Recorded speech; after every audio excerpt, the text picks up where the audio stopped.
Well, yesterday was a very sad night. I feel like for pretty much every NFL fan, I think all of us, even people who aren't Jets fans, we're excited to see what Rodgers could do in New York. And the news just came out from Adam Schefter in the past hour that he officially tore his Achilles in the first series in his season with the Jets. It's just so sad to see Rodgers go down like that. And being a Packers fan for my whole life, I was rooting for Rodgers. I was excited to see what he could go and do on a Jets team with an elite defense, which the Packers haven't had for a very long time. And to see him go out like that this season, it's just sad. It's real sad. And I feel for Rodgers, and I hope that he recovers and can come back and play once again.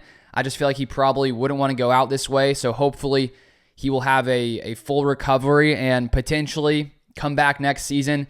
But this is just it's just sad. It's just really sad. And that's pretty much, I think, how most people felt last night seeing that go down. And especially for Jets fans who have, been without a top-tier quarterback for such a long time. They've missed on quarterbacks in the draft. And, right in the first drive, their hopes of a potential Super Bowl season seemed to go out the window because Zach Wilson came in the game, did not play well at all. He was struggling out there. And somehow the Jets still won the game, which is crazy. And if you're a Bills fan, you have to be very concerned about the showing that team put out yesterday. But that was mainly due to the fact of just how elite the Jets defense was yesterday and the special teams to end the game. But clearly the biggest effect of this injury is to Aaron Rodgers, and we all wish him the best. And then, of course, the Jets. Now they have to figure out what's going to happen because they're basically in the same situation they were in last season where you have this top-tier elite defense and then you don't have a quarterback.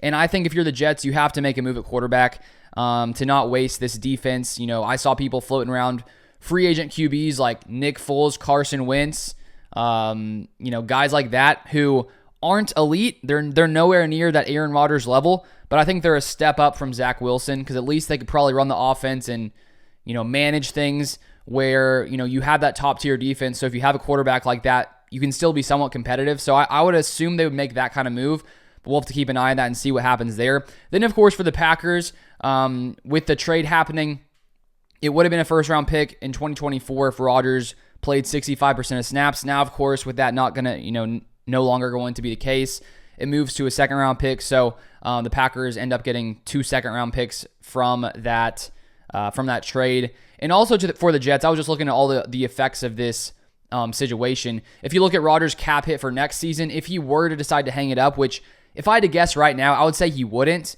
I think if he has a full recovery, I doubt he wants to go out like that. But if he were to, the Jets would have a $66 million dead cap hit next year for Aaron Rodgers because that contract transferred to the Jets. He, of course, got a somewhat kind of new deal, took a pay cut to bring in some more guys with the Jets this season.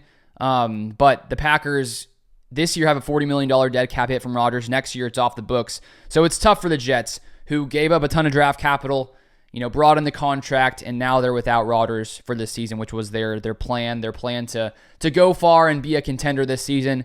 And right now, it just seems to be out the window. So just a sad day in the NFL. Hopefully we'll get to see Rodgers play once again. But just wanted to give my quick little breakdown on that.